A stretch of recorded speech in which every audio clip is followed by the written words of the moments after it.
music producers, rappers, singers, artists. If you want to get into TV and film, you got to do this first before you submit. Slow your roll, slow down. Number one, get with a PRO. BMI, ASCAP, CSAC, depending on what region you're in, because that is how you get paid. That's how you get your publishing on the back end. Whenever you get those, that writer's account, or if you want to sign up for a publishing company, either BMI or ASCAP, to collect your publishing, you can do both, a writer's account or a publishing company. Sign up for one of those PROs. PRO is a performance right organization. I can't stress how many times when you work with somebody and they don't even have a BMI or ASCAP or a CSAC, you need that. You need that to get paid. Whenever you get placed, your song is on TV, and let's see your song is continuously getting placed or whatnot. Every 3 months, 4 times a year, you get a royalty statement.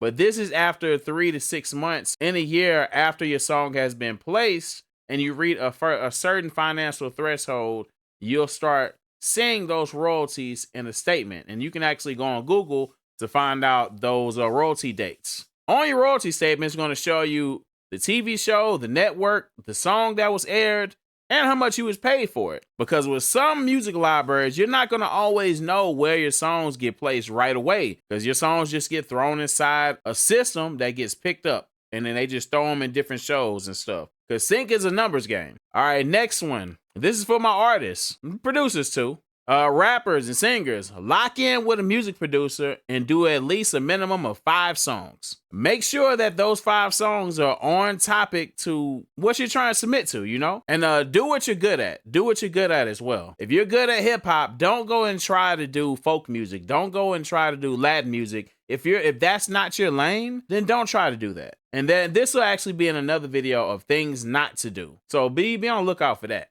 The reason why you want to lock in with a music producer is because the business is much easier whenever you're working with a supervisor, when you're working with a catalog, because now you're easier to work with and you become a one-stop.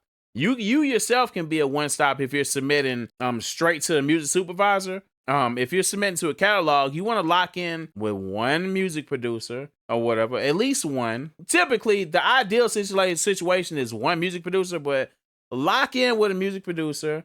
Maybe 2, probably 1 though. 1 is probably more ideal. So the business is much easier, and then you split that percentage 50% down the middle. The reason why music supervisors and catalogs will come back to artists over and over again, because it was so much easier to work with them on the business side. They have your information in the system already. So they're going to come back to you because they know that you can deliver on the business side, basically. Usually being prepared will get you more placements than just being more talented than everybody. And not saying that you don't have to be talented though, but the best attribute is availability is actually better than ability half the time, which is crazy to say. All right, next one.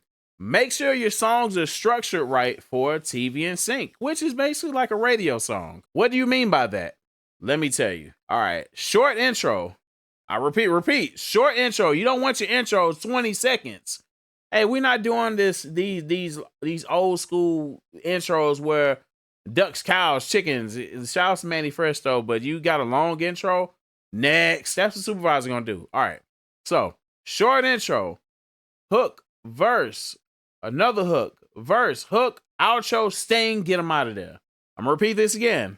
Short intro, hook, verse 2, hook, outro, sting, get them out of there. And then you can, with that format, you can switch it out. It could be short intro, verse, hook, outro, sting, get them up out of there.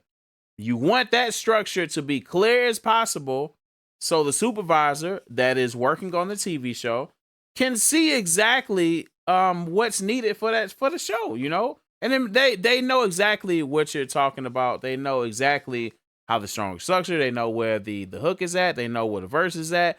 And they hear certain things that they want to use for a certain scene on the TV show. Having a song too long at times, an intro too long, and not getting straight to the point can be the reason why a supervisor just presses next. Also, make it clear as day exactly what you're talking about. You don't want to send a money song or whatever and then be talking about childbirth or something. Like The two and two don't go together. You're gonna confuse. It's gonna be confused. It's like, wait a minute, what? This doesn't even make sense. Like, how do I place this? You want to be clear and concise about exactly what you're talking about and stay on topic, whatever with the song is that you're talking about, the subject matter. All right, next one. This is a big one.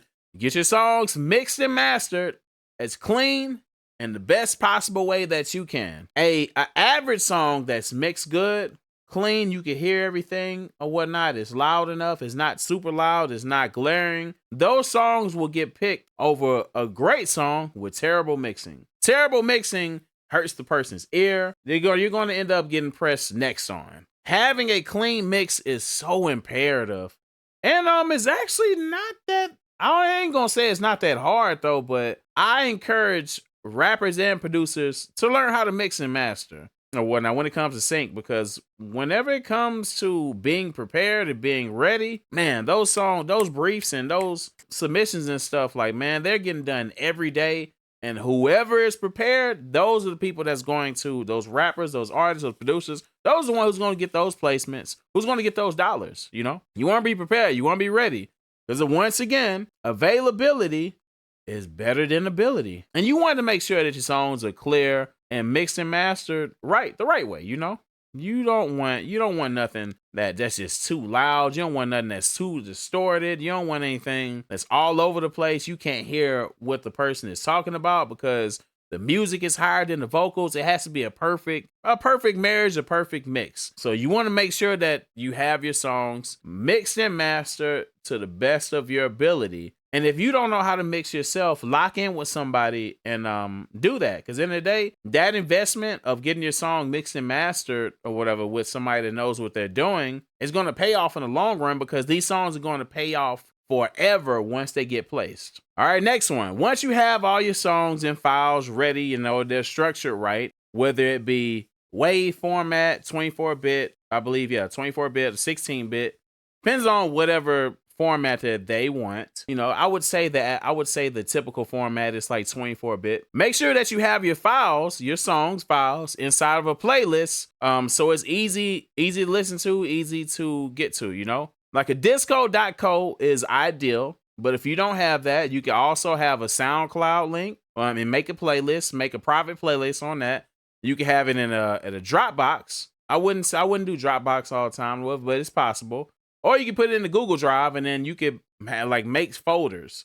Make a folder, and then basically put all your files with it and make sure that you're labeling your files correctly like that. But I recommend a file sharing site, a file organizing site like Disco. Disco.co or Disco, I forgot, is it .ac? Basically Disco, you know what it is. If you go, Google it, you'll know what I'm talking about. You can put all your metadata in there. You can load up all your files, and then organize your files the correct way. So whenever it's time to submit to the supervisor, you can send that link opposed to sending a whole bunch of MP3s in the email. You don't want to do that, which also that's going to be in another video that I'm going to talk about on things not to do.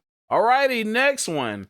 Do your research on the catalogs, the supervisors, and the shows that you would like to see your music in. Do your research on what type of music that they're actually placing, and that they, I guess they're currently, that's in the stuff is in the catalog. You can go on places like TuneFind. You can go on places like IMDb Pro. You got to pay for the Pro version, but it's so many benefits of the IMDb Pro. I currently have IMDb Pro. So another one, you can go to LinkedIn or whatnot, and there's a bunch of music supervisors and different entities or whatever on that. But it's so many benefits of being on LinkedIn, because a lot of business is being done on there, and you can, you can just reach out to people on there and get their information. But this is where being prepared comes into play, because you don't want to reach out to anybody and not have all your stuff together. You want to have all your stuff together before even reaching out to them. Dope thing about TuneFind is free, and you can type in the name of a song, the name of a show,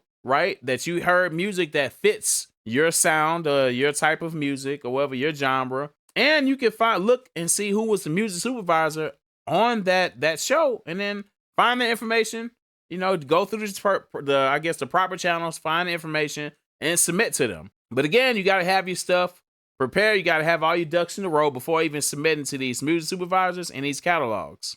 Also, you can go on Google and search for music libraries. I love music libraries because they do the work for you, as well as man, like they put you, like the right music library will have your songs in 100 shows. Will be in a bunch of shows, and sync is a numbers game. And man, they just keep placing them over and over and over and over for years, for decades, legit decades, you know? You got to find music libraries that fits your sound, genre, rinse and repeat. Last one, watch TV shows, watch movies, watch series, you know, and then if you hear songs that, man, like I feel like my music can fit that TV show, man. Shazam that song, right? And then you can type the name of that song, because usually the name of that song is going to pop up. It's probably on streaming and stuff already. Song's going to pop up. The artist is going to pop up. You can go follow the artist or whatnot. And you can ask them. You can actually ask the artist, hey, like, what library are you part of? Like, how'd you get your song inside that TV show?